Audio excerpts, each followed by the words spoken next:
幹活。收到。未见明显外部伤口，死者口腔缺少右侧第二磨牙，应该就是肖雪画上那颗吧。死者右侧颞骨被锥形硬物戳穿，造成骨裂，用力很猛，这是致命伤。死因是颅内损伤。解剖还没有完成，只能说初步推测。初步推测死因是颅内损伤。能不能证實傷口就是肖雪的大提琴造成的？那就要看运氣了。如果伤口真的是金属硬物所伤的话，那伤口周边会沾有微量的金属残留物。只要用电镜对比伤口的金属残留物和大提琴尾柱，两者的金属频谱如果一致，那就可以确定凶器就是大提琴。还有，死者胃内有尚未消化的食物残渣，需要检验才能知道结果。如果成分与我们发现的餐单的成分是一致的，那是不是就能推算出死亡时间？可以。人胃部排空时间14到5个小时，如果结果是一致的话，就可以把时间推算出来。你们终于找到了。秘密在心里憋久了很难受吧？现在可以轻松了。他这么对你，你很不爽吧？所有的男人遇到这种事情都不会开心。但是我觉得我对肖雪不一样。那你是怎么认识江丁的？他是肖雪的健身教练，随叫随到的那种。肖雪总是叫他到我的别墅里去上私教课。我觉得健身对他的情緒应该是有帮助的，所以还是支持的。没想到酿成了大祸，他还那么年轻，他的事业才刚刚开始。我不能让他坐牢。去年的9月23号，那天我永远也忘不掉。听你这么说，人是肖雪杀的，你只是打了江丁，帮忙处理了尸體，是吗？我特别后悔，我应该第一时间报警的。既然你们想尽一切办法销毁证据、隱瞞案情，那肖雪為什麼留着江丁的牙齒？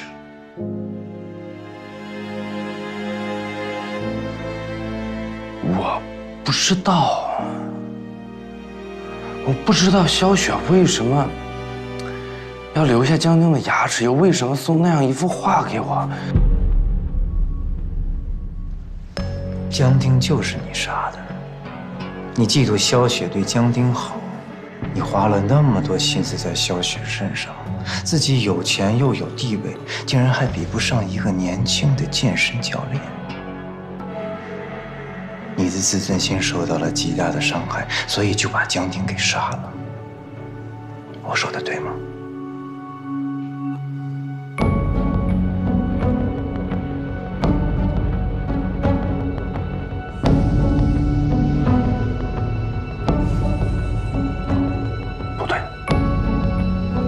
江丁是肖雪不杀的，我愛肖雪，所以我願意為你覺得肖雪死了，死無對證，你就把所有的罪名全都堆到肖雪身上。其實江丁就是你殺的。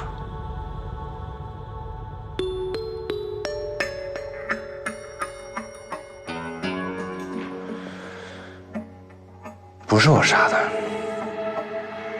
你們冤枉我。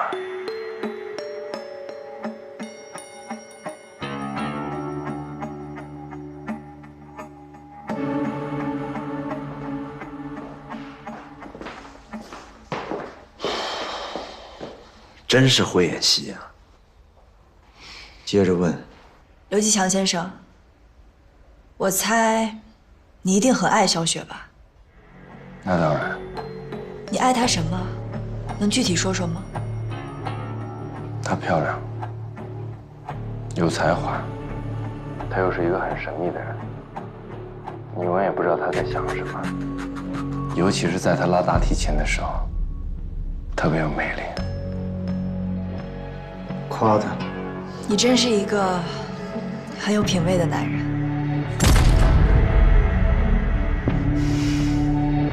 劉繼強，聊聊那把大提琴吧，聽說他挺有來頭的。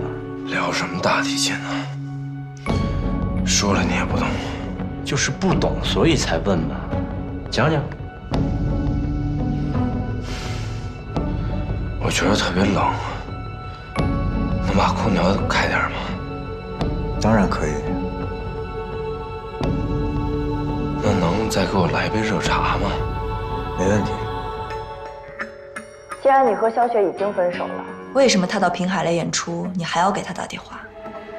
因為我想他。那你覺得他愛你嗎？當然。差不多了。找到了嗎？找到了。播吧。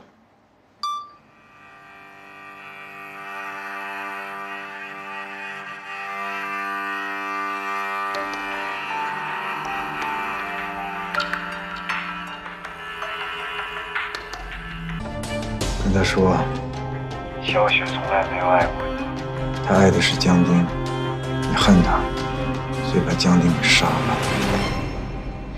你知道嗎？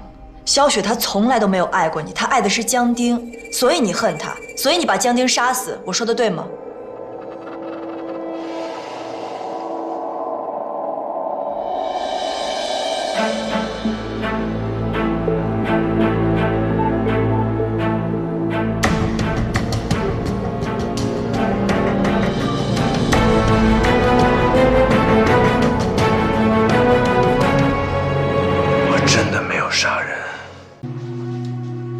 刘继强，知道這是什麼嗎？這就是你殺死江丁的證據。2017年9月21號，肖雪去了平海市醫院骨科掛號就診。醫生說她是因為練習過度引發的單純性肛上肌腱損傷。這是她當時在醫院拍的 X 光片。她當時的狀況是右胳膊根本就抬不起來，怎麼可能雙手舉起大提琴殺人？更別說用大提琴的尾柱插入人的頭骨，這種力道，只有你才能做得到。我說的對嗎？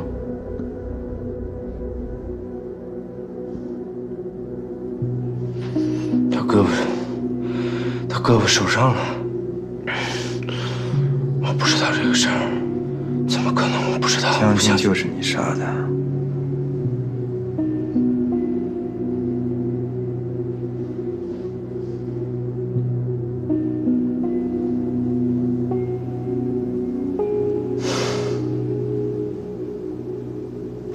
他背叛了我，我对他那麼好。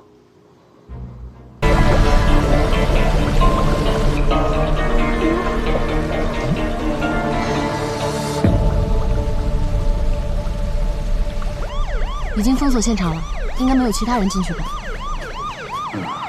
謝謝啊，辛苦了。胡超，來，先幹活。帶他們去錄個筆錄。好。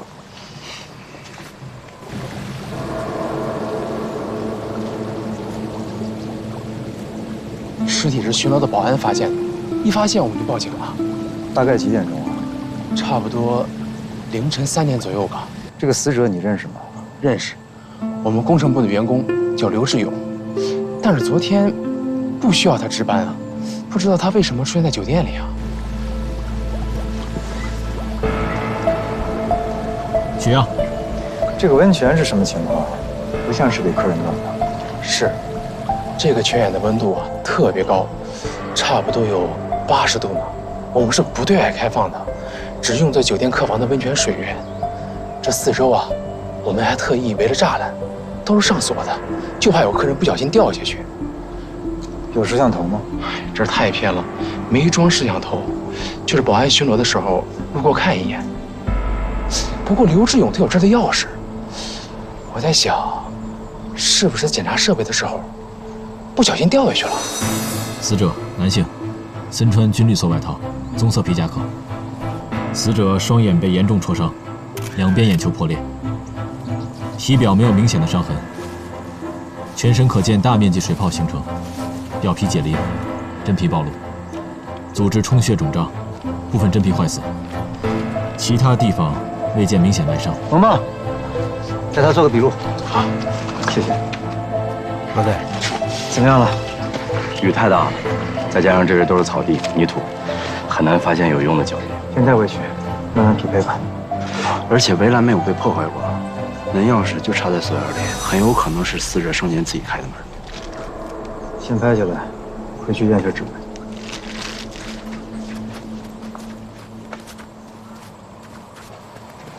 怎么样？深度烫伤超过全身50%，初步推断，死因是烫死的。死亡时间呢？不超过8小时。身上还有其他东西吗？没有找到证件，但在口袋里发现一部手机。从现场看，可能是死者在检修设备的时候意外掉下去的，但也不能排除自杀和他杀的可能性。也不好说，等尸检报告吧。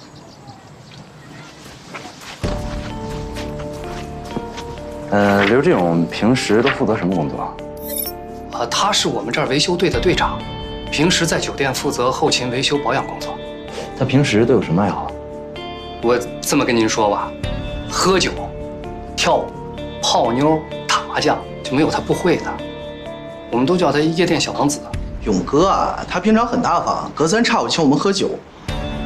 这2天他有没有什么奇怪的地方？没有。昨天晚上在温泉泉眼那么晚了，他还有什么工作要做？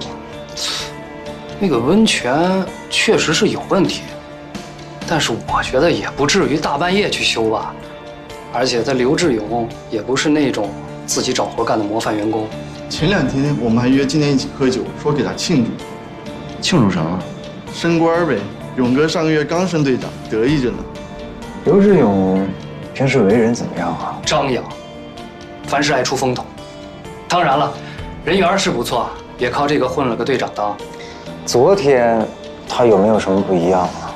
昨天没有，他昨天上班的时候还好好的，下班说是要去找一个女的。女的？谁呀？你认识吗？我不认识，他也没说，他也从来没有说过他有女朋友，他好像也从来不缺。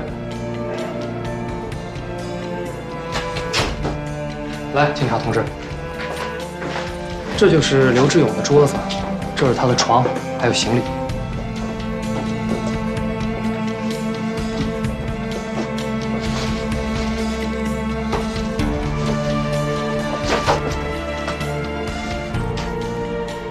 这头目呢？有人叫我了。喂，小孙，赶快来宿舍，快啊！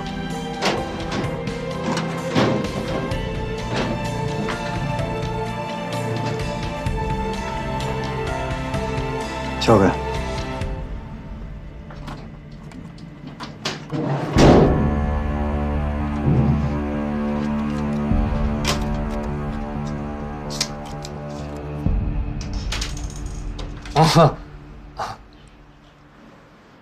都带回去，还有电脑。好。曹主管，哎，一会儿还得麻烦你把刘志勇的电话号码给我们写一下。啊，可以可以。昨天晚上下班之后，你一直待在宿舍吗？没有，我去跑活了。我平时拉网约车，赚点外快。东哥，哎，小孙来了，正好。这2位警察同志找你了解刘志勇的情况，配合一下。哦，刘志勇昨天回到宿舍后，什么时候出去的？不到1个小时吧。我记得他换完工装之后，在床上玩了会手机就出去了。后来又回来过吗？没有，我也是今天上班之后才知道他出事了。最近这2天，他有什么不同寻常的地方吗？不寻常的，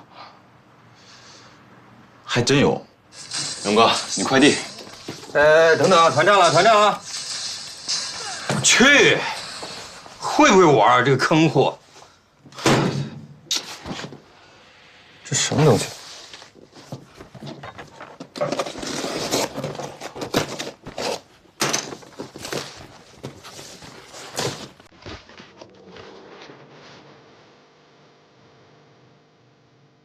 看不出来，勇哥，你还好这口。他当时脸色不太好，随手就扔出去了。什么样的布娃娃？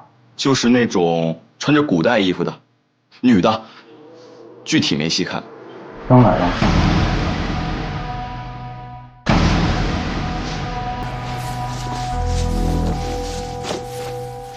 是这个吗？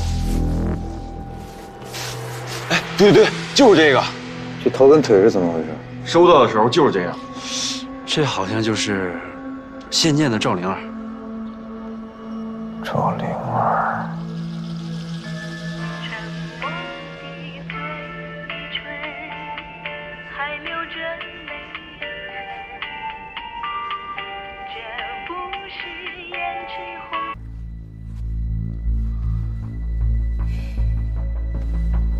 上下肢有明显捆绑印痕，皮膚可見条形印花痕迹，雙臂和小腿前側有可見勒痕淤青。勒痕產生時還存在生活反應，應該是在死者生前造成的。但勒痕的位置，先拍照。深2度到3度的燙傷，超過全身表面積80%。除去勒痕淤青外，沒有明顯的外力傷痕。初步可以判斷，死因就是高溫造成的器官衰竭。什麼原因會導致這樣的勒痕？問得好，你過來幫我做個實驗。就是我啊！趕緊的，別廢話，你不上我上了。趴上去，臉朝下。快點。好，你嚴重考核啊！臉朝下，手舉起來。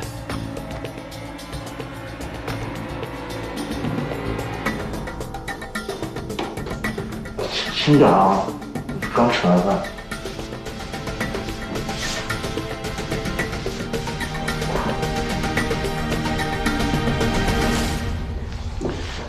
你休息一下啊。繼續，咱們繼續。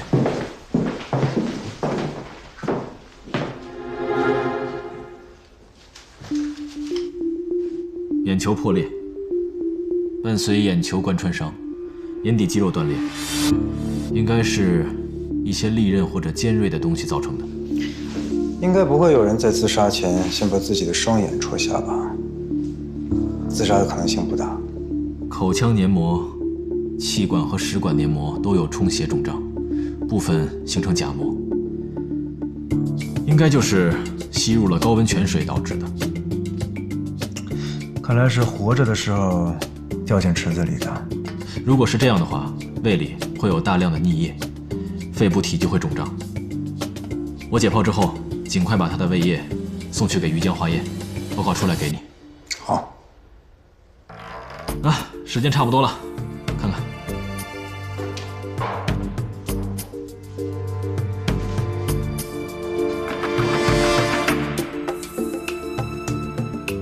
勒痕的位置基本跟死者是一致的，那就說明死者生前是被人這樣捆綁。我記得溫泉池水不太深，正常人掉進去之後肯定可以站起來或者爬出來。所以死者是在被人捆綁的狀態下扔進溫泉裡，活燙死的。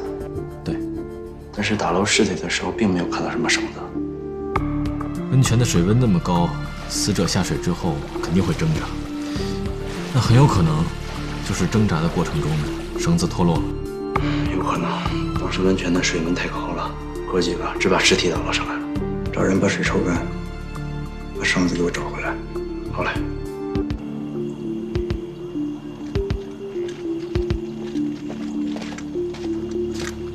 找到了。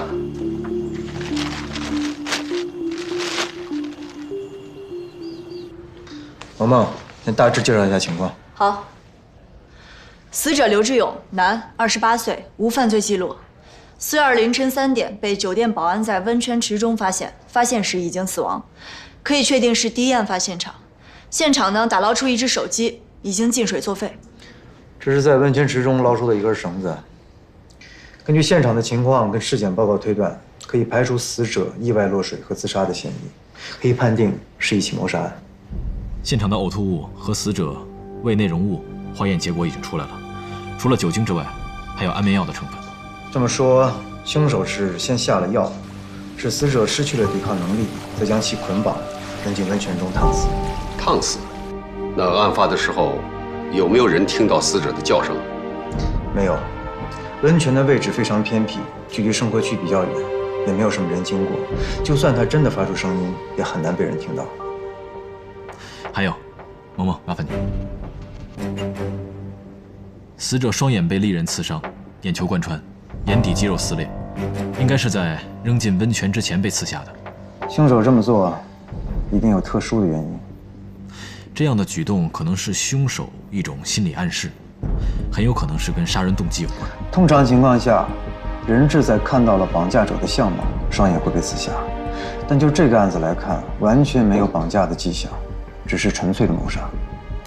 当然，也不排除这个凶手是随机刺下，没有目的性的。还有这个，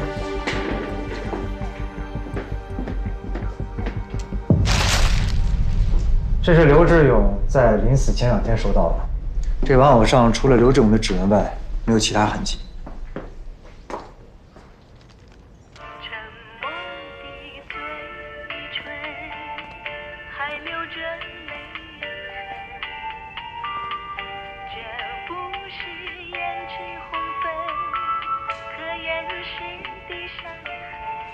这首歌的名字叫《偿还》，邓丽君的老歌，王若琳也唱过。这肯定是仇杀啊！这个玩偶跟刘志勇的死有没有关系还不能确定，如果有的话，报复性仇杀的可能性比较大。假设凶手送玩偶是给死者一个警告，那可以说明死者跟凶手在一定程度上是存在某种關係的。根據現場具體情況來看，應該是有預謀的熟人作案。我建議可以從死者身邊的人開始排查。現場監控那邊什麼情況啊？酒店監控確實拍到劉志勇在晚上6點5分從員工通道離開酒店，但所有出入口沒有拍到他什麼時候回來，也沒有發現酒店有什麼可疑的人進出酒店。案發現場的監控呢？要是有就好了，那個溫泉離主建築群太遠了，那兒又沒有什麼值錢的東西，酒店就沒裝監控。現場勘查的情況呢？現場的腳印被雨水沖破壞了，並沒有發現除死者之外多餘的指紋，可能兇手戴了手套。大家看，這個是溫泉圍欄的門鎖，鑰匙還掛在上面，只有死者自己的指紋。根據了解的情況推斷，兇手應該是知道死者身上有圍欄鑰匙，知道監控的死角位置，知道死者的具體情況，應該是熟人作案，很有可能就是酒店的員工。喝酒、跳舞、泡妞、打麻將，就沒有他不會的。我們都叫他夜店小王子。劉志勇的電腦和手機都已經檢查過了，手機已經進水，完全報廢，只能等運營商那邊給我們提供通話記錄。電腦的網頁瀏覽記錄顯示，劉志勇平時非常喜歡瀏覽色情網站，硬盤裡存有大量的日本色情片，並且多以偷窺和強姦為主。看來這個劉志勇不是什麼好鳥啊。行了。情況大致了解了，先從受害人的社會關係查起，從認識的熟人開始。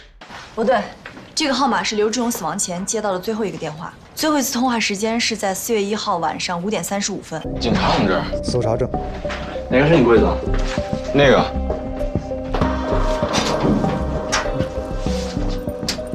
白天不是已經搜過了嗎？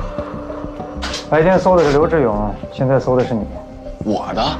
為什麼要搜我的東西？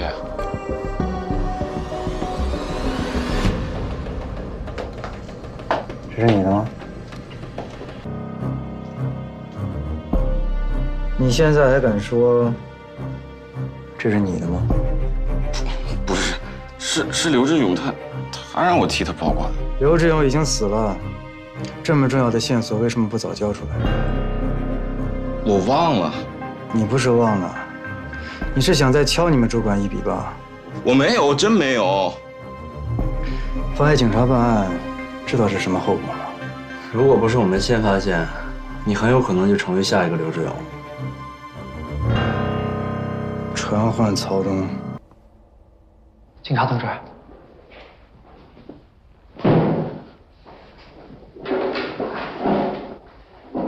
曹東，劉志勇是不是你殺的？我知道你們倆之間有矛盾，你有足夠的殺人動機。我沒有，警察同志，我沒殺人，警察同志。他抓住了你偷東西的把柄，你受不了他的威脅，所以就對他動了殺機。我說的對嗎？不對啊，我真的沒殺人。是，我承認我偷了客人的東西，可是我是被劉志勇逼的，他他是个騙子。騙子？你交代清楚。我吧，平时没什么业余爱好，就喜歡打打麻將，賭點小錢，也跟劉志勇玩過幾次。大概半年前吧，他又叫我去打牌，我就去了。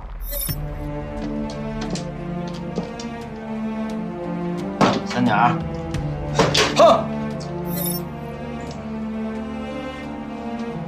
，7萬。等慢着，我槓上。活了！哥幾個等什麼呢？運氣來了，擋都擋不住啊！東哥啊，你這是要通吃啊？哎呦，哪兒的話呀？就是這小沈和龐兄，咱頭一回見，就讓你們這麼破。當時我還以為自己走了什麼狗屎運了，可是沒想到，這根本就是劉志勇給我下的一個套，是他們3個人合起夥來出老千坑我一個。師傅。你這都年幾把了？給什麼點？是，給。來。沒錢了，不玩了。別呀，東哥。我輸光了，我拿什麼玩啊？我也輸着呢。誰贏了誰就借點唄。行。來，東哥。最開始就你贏，東哥啊，趕緊的吧，東哥。你想啊，來。你剛才是什麼點子？現在有人借錢你還不玩？傻呀！來，誰撞？拿骰子，再來一圈。後來，我就總想着要翻盤，發了工資我就又跟他們玩了幾次，結果越輸越多，慢慢的我才反應過來，他們3個人是一夥的。你偷東西，就是為了還賭債嗎？我真的是被逼的。劉志勇這個王八蛋，他實在是欺人太甚了。他趁我不注意，偷拍了我拿客人東西的視頻，以此來要挾我。劉志勇，你到底想怎麼樣？東哥，我也沒想怎麼樣，錢呢，你可以慢慢還，我不就是給自己留個保險嗎？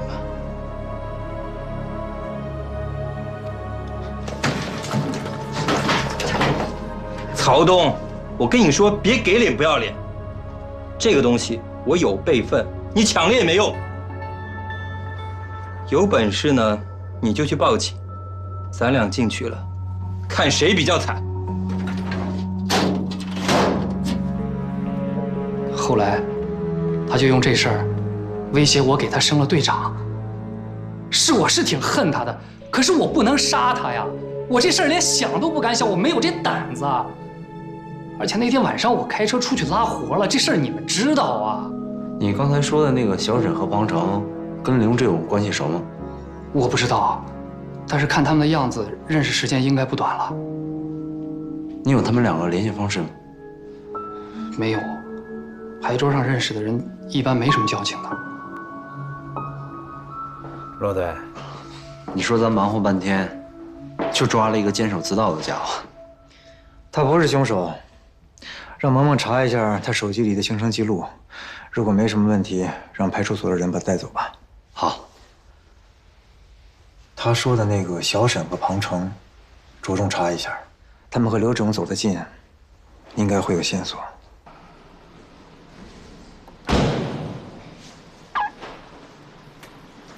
何進，有什麼發現？羅隊，這人乘公交車了，不下30組指紋，應該都是網約車客人留下的，已經讓技術部門去配了。不過劉志勇和曹東是同事，車上有他的指紋，應該不奇怪。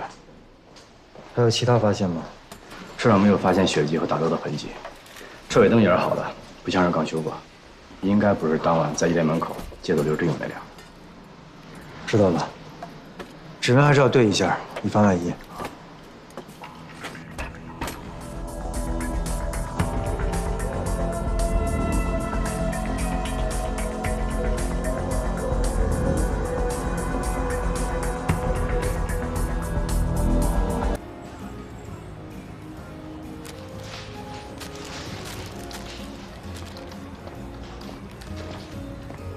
老板，麻煩你。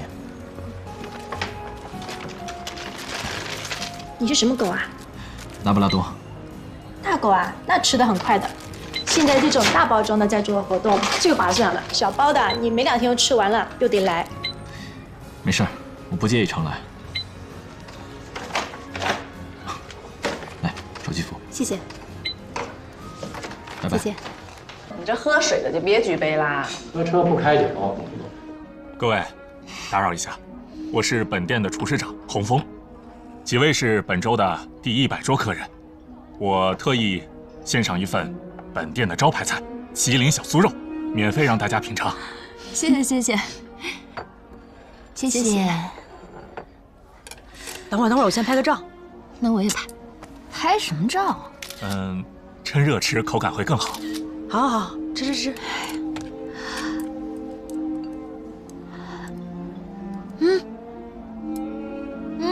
好吃。妈呀，这也太好吃了吧！这是我吃过的最好吃的小酥肉了。洪师傅，你这道菜是不是有什么秘方啊？几位请慢用，祝你们用餐愉快。我叫什么秘方？好吃就行了啦。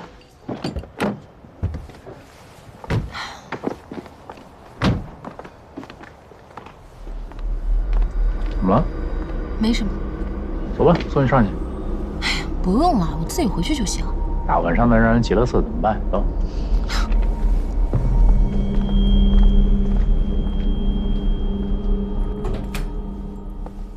进吧。哎呀，真温馨。我冷。龙龙，龙龙，我想死你了，龙龙。你进我家也不换鞋啊？没事，我很舒服，不用管我。哎呀，思思没在家呀？没有，他这2天排练，都不回来住了。是吗？我先处理2个单子。哇！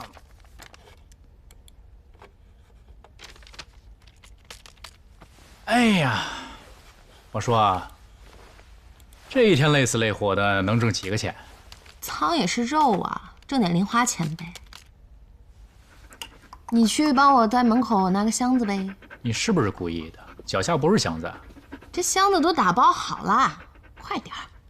嘘。哎呀，你又仗着我喜欢你。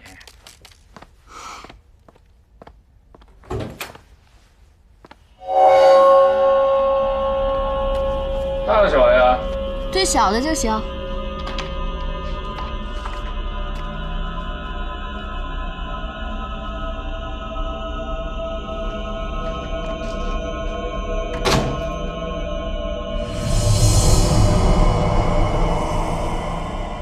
没比这小的了。对。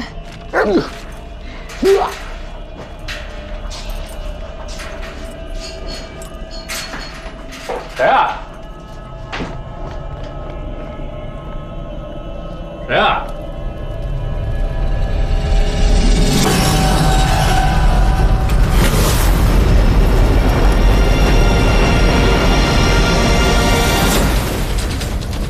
门口全是稀药。怎么会着火呢？别过去，别过去，太危险了！把窗户打开。哎呀，怎么办现在？报警！报警！你去拿水。怎么拿水啊？那都是汽油。来，你给我。去打湿毛巾，去打湿毛巾，快点，快点！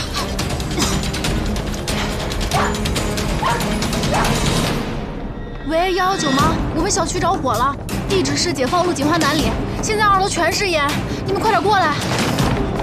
看看，这边没人吧？哎，哪儿去？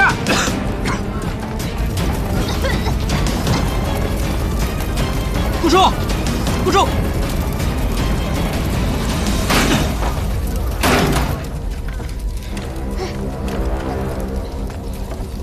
干嘛呢？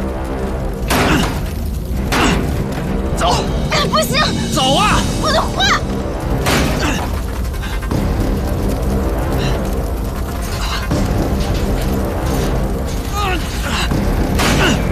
顾叔！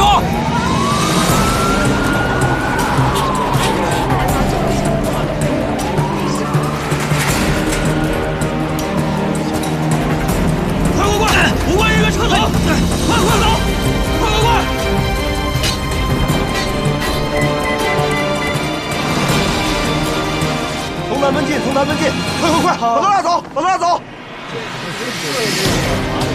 还有人没出来呢。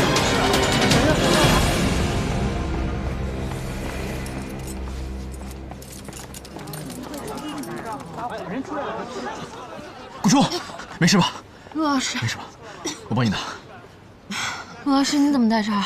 刚好路过。我刚才上去的时候，看见门是被人锁上的。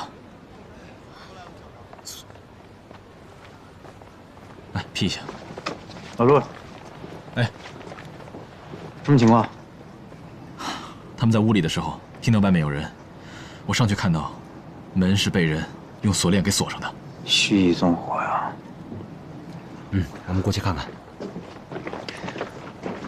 我听老陆说你也收到了人偶，本来想晚上来问问你，结果就先出事了。不知道人偶谁送的，今天也是，就听到乌龙叫，一開門火已經燒起來了，沒看見人。人偶已經送去檢查了，很快就有結果。你最近有沒有遇到什麼可疑的人啊？或者被人跟蹤？沒有。行，那這兒就交給我們吧。不出你今晚的住宿，老陸，你來解決一下。行，等會兒，小初可以住我那兒。喬先生，這恐怕不行。我們懷疑顧叔是受攻擊的目標，生命安全受到了威脅，必須由我們警方來提供保護。希望你理解一下。不是危險我不怕呀，我那兒地方大呀。不用，那個我住酒店就行。那也不行，現在案子還在調查當中，為了你的人身安全，最好身邊有人保護你。老陸是自己人，如果有什麼事情，也好有個照應。我等會兒，你不是小初，哎，小初，有危險給我打電話啊！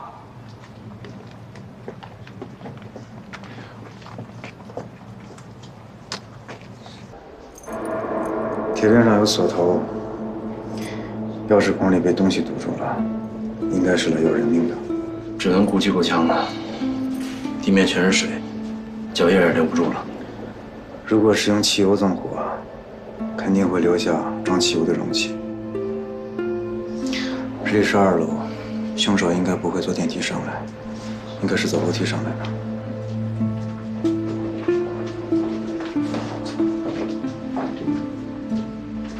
羅隊，你看，剛才的血跡，幸好沒有沾上水漬，取樣吧。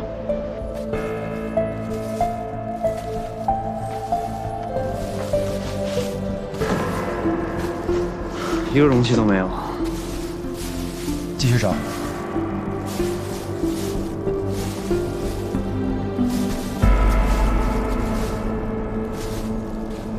羅隊，有了。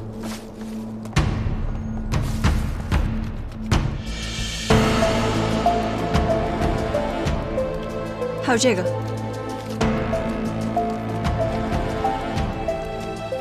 有汽油味兒，應該是放火的人留下的。這手套上有血，這哥們點個火還能把自己燒着。先帶回去吧，把這附近的監控全部調出來。是。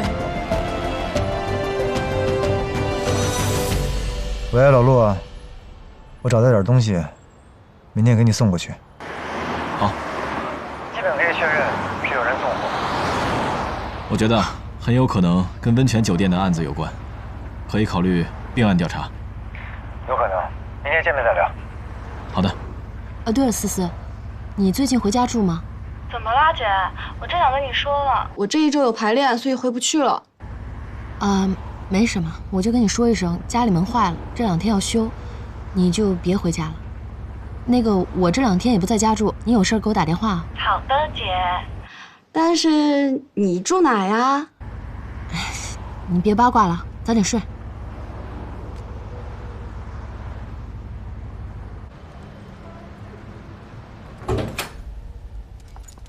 哎，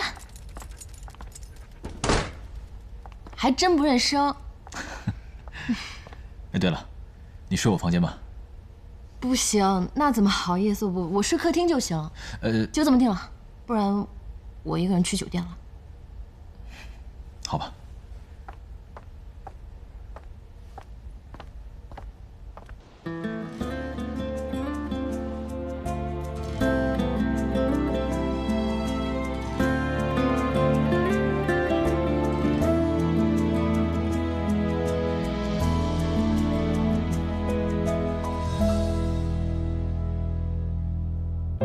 竟其是一场相逢，轻灭了各分西东。为何爱轉頭成了空？笑容也遮不住眼紅，撲朔迷離的心動，跌跌撞撞的心痛，解不開迷霧千重。我愛的洶湧，你走的從容。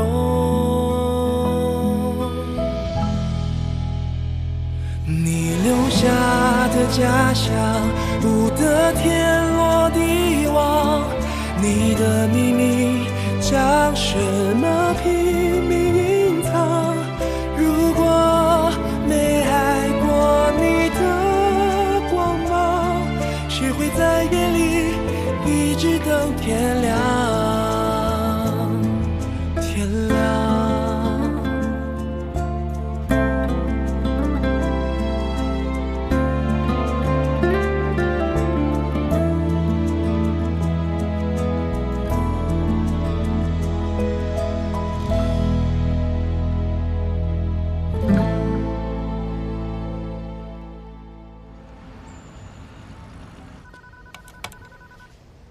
罗队，监控準備好了，放吧。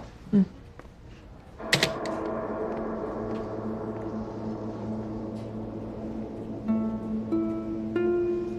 停，放大。最大只能放到这兒了。還能再清楚點嗎？燈光太暗了，角度也不理想，我得處理一下。向後放吧。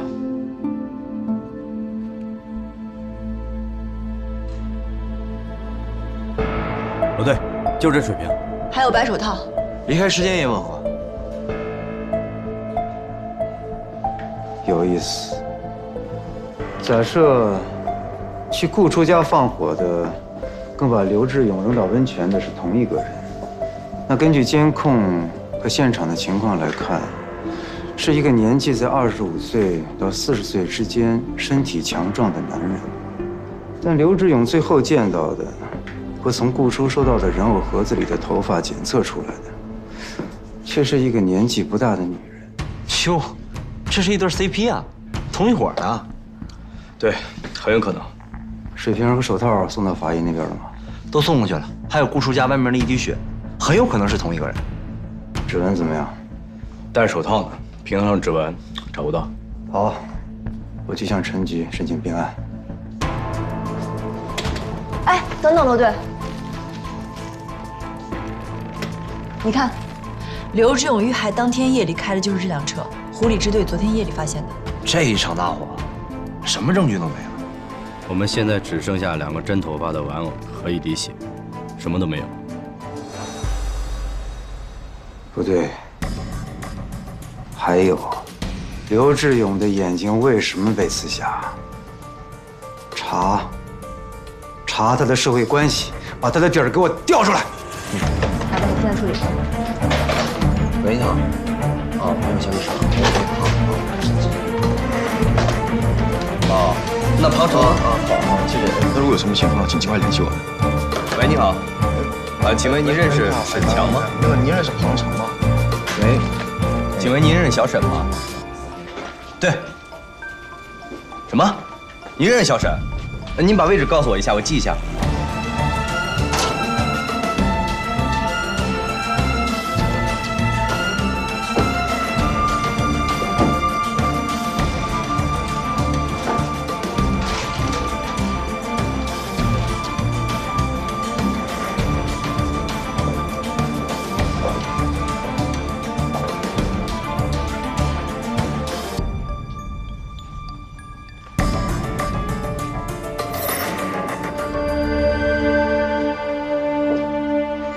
又一个，又一个用真头发做的。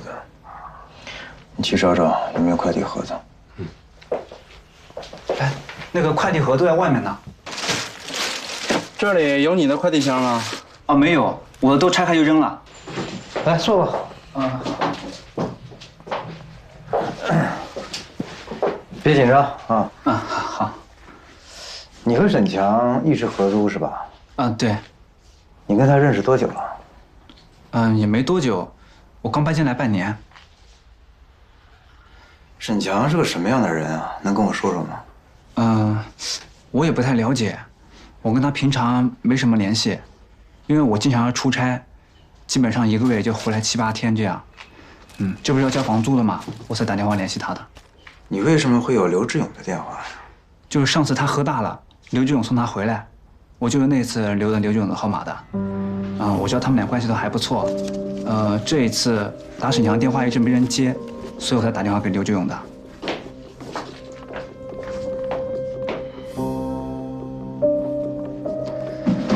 沈強的電話號碼給我一個唄。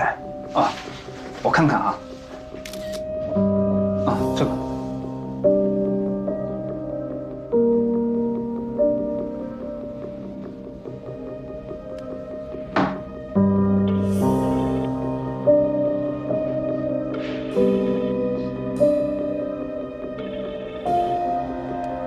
沈強在什麼地方上班啊？好像是一家餐館，叫什麼來着？啊，外灘會。對，沈強是我們的二廚，廚房的採購都是由他負責的。他上一次上班是什麼時候啊？前天哦，大前天他就沒來上班了。廚師長還跟我抱怨說沈強又沒來上班，也沒提前打個招呼，電話也沒人接。你看，這都3天了。也沒個音信的。他以前經常這樣嗎？不打招呼就失蹤？沒有，以前頂多是酒喝多了，請個1天半天假的，也不至於找不着人。知道他有可能去哪兒了嗎？不知道，他這個人吧，平時不太合群，都是獨來獨往的，下班之後跟我們也沒什麼聯繫。好，麻煩你了。如果有他的消息，馬上跟我們聯繫。好的。慢走。再見。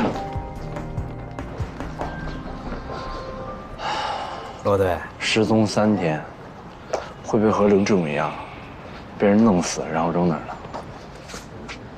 但有那還來得及。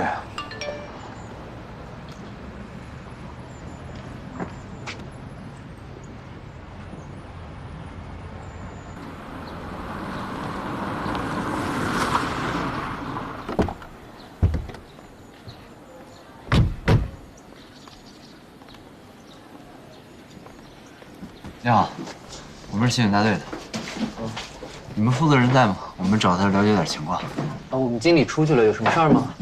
這個快件幫我查一下，看看是你們哪個員工經的手。稍等一下。來，我查看。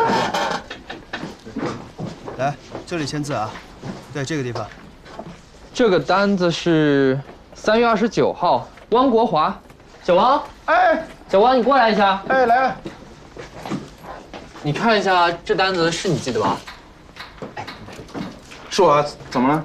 你好，我們是警察。你仔細想一下，當時是什麼人寄的這個快遞？這單子，哦，我想起來了，當時是個女的，給了我一張100的，跟我找錢的時候啊，人就不見了。城西12，找您幫。哎，人呢？來，您看，我還特意在這寫了個字呀。後來我想退錢給他，結果電話是空號，怎麼也聯繫不上，所以說對他記得特別清楚。咱這監控平常都開着吧？啊，都開着，都開着呢。看來他知道有監控，把自己捂這麼嚴實。假的電話和地址，應該是事前早有準備。等等，倒回去。左撇子，嘿，這下好了啊，又多一女左撇子，我們這是遇到犯罪團伙了是吧？夜店跟劉志勇一起走的女人，調出來看看。好。看出來了嗎？髮型和臉型都很接近，身材也很像，应该是同一个人。这个女人查到了吗？没戏。我之后去夜店又问了，都说不认识，监控也没拍张证来。那就先找沈强。沈强也是在刘志勇之前收到的玩偶，顾初也是在收到玩偶之后才遇袭的。如果说玩偶是警示的话，那沈强已经失踪3天了，很可能已经遇害了。喂，你好，新民队。哎，老陆，你说，在玩偶盒子里的头发是女的，去顾初家放火的人的血样是男的，至少2个人，跟我们调查的差不多。有个叫沈强的也收到了玩偶，是个女人送的，可能跟顾初查出来的是同一个人。找到沈强了吗？哪那么容易？我们也想啊。我先把头发跟血样送去库里筛一遍，有消息通知你。好，我知道了。好。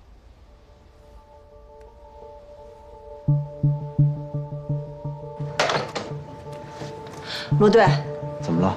找到沈强手机了。技术组那边刚刚发来定位，沈强的手机位置一直没变，就在外滩汇金屯路6号，就是这儿。罗警官，你们怎么又？我们要对这里进行全面的搜查，请您配合。这是搜查证。沈强31号晚上11点打的卡，对，就这天是他最后一天上班。应该就这些了。我们的监控在员工最后下班的时候就关掉了，一直到第2天上班才在电脑上重新开启。崔经理，你们有捡到沈强的手机吗？手机没有啊。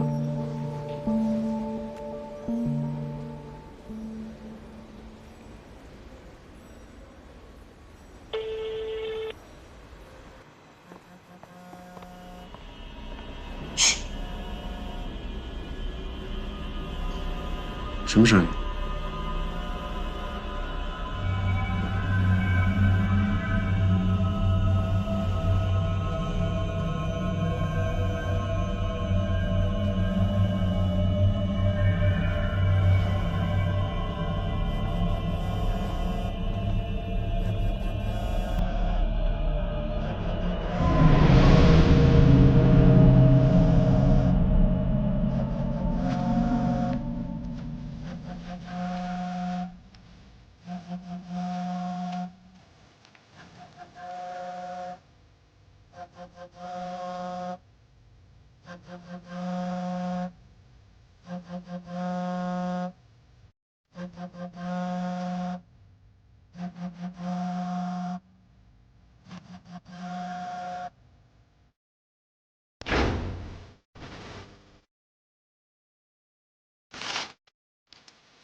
罗队，你来看一下。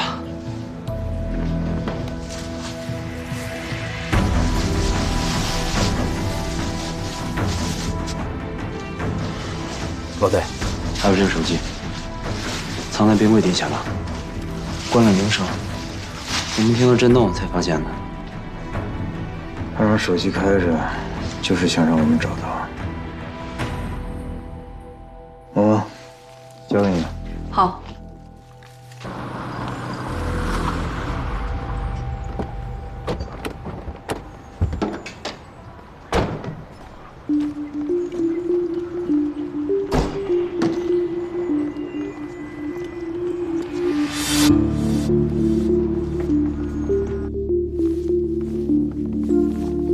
手、脚、大腿、胳膊都在，加上最先取出来的头，基本上是一个完整的尸体，但内脏全没了，应该是被人处理掉了。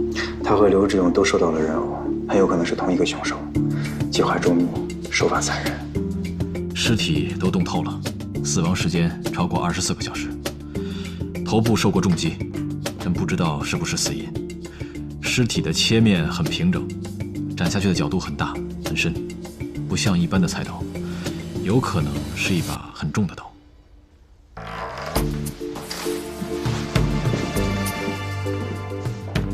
可能是这种斩骨刀。你的意思是说，这儿很有可能是第一案发现场？也不一定，也有可能是在其他地方分尸，再搬到这里藏起来。这些刀每天都在用，肯定切了不少带血的肉，上面的血迹很难分辨。但周围的环境可以。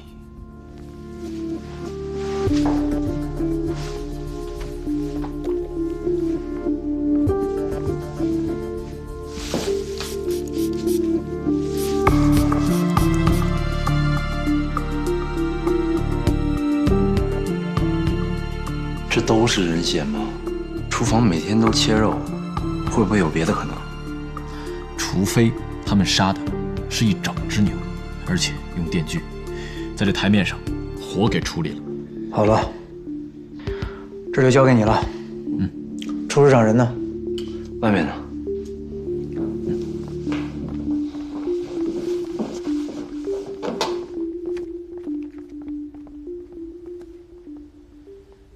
顾初，今天晚上我有任务，要值班，你记得自己锁好门。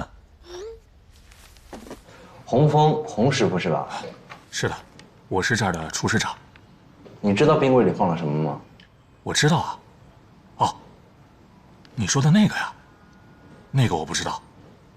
那个冰柜平时我们很少打开，里面放的都是一些不怎么用的东西。血腥味那么大，你不知道？警察同志，你也知道，这厨房本身油烟味就大，我这鼻子早就废了，哪还能聞到什麼味道啊？沈強31號下班之後，你再見過他嗎？沒有。第二天，我看到他沒來上班，我就打電話給他，結果沒人接。後來我又打了幾次，還是沒人接。你們早上幾點上班啊？我們是2班倒，早班一般6點就到了。我記得沈強那天是晚班，應該是11點左右下班。你們打烊之後，再怎麼才能回到廚房啊？廚房還有一個後門，我和沈強都有鑰匙。好，如果想起什麼來，馬上跟我們聯繫。哎，好的。去後面看看。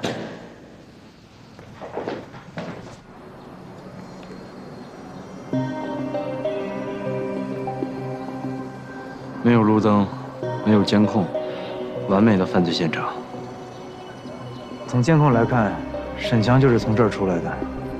他離開的時候，裡面還有2個人沒走。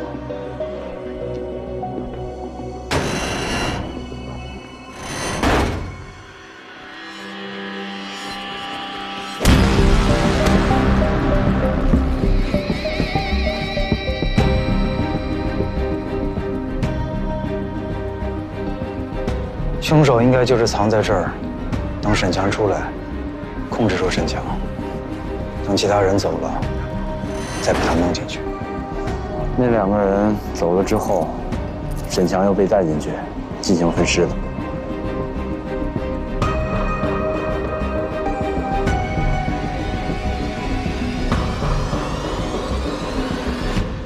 死者頭部曾經受過重擊，但傷不致死。很有可能是兇手先把死者打暈，等他失去反抗能力，再把他肢解致死。所以死因是創傷性失血性休克。死者腦組織已經凍透了，死亡時間超過24個小時。第一個眼睛被戳瞎，這個舌頭被割斷，兇手這麼做是不是有什麼特殊的含義？還有，兇手為什麼要肢解屍體呢？按現場的環境來看，應該是為了方便存放。如果把整個屍體放到冰櫃裡面，冰櫃肯定不夠大。那我們發現的這個煙灰，是不是可以說明兇手是一個有抽煙習慣的人？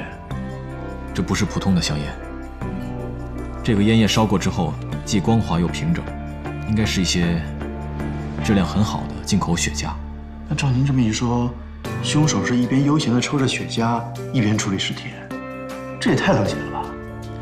對他們來說，死人就是死人，跟其他東西沒兩樣。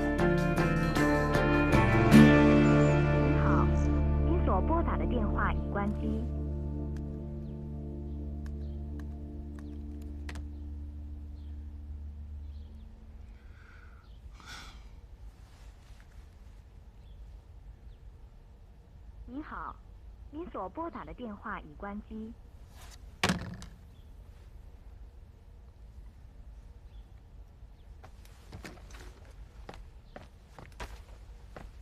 我出去一趟，有事打電話。嗯。死因已經確定是創傷失血性休克，但屍體被冷凍過久，所以很難判斷具體的死亡時間。不過從腦組織冷凍的情況來推斷，死亡時間至少超過24個小時。根據廚房的監控跟死者的通話記錄來推斷，死者應該是在3月31號晚上11點到4月1號凌晨5點之間遇害的。死者頭部至少受過2次重擊，就在這裡。很有可能是兇手在死者背後偷襲過他，讓他昏迷。另外，死者的舌頭被人從舌根割下來，但是割口出血不多，應該是死後才割的。關鍵是兇手為什麼要這樣做？上一個是戳瞎雙眼，這個割下舌頭，看了不該看的，說了不該說的。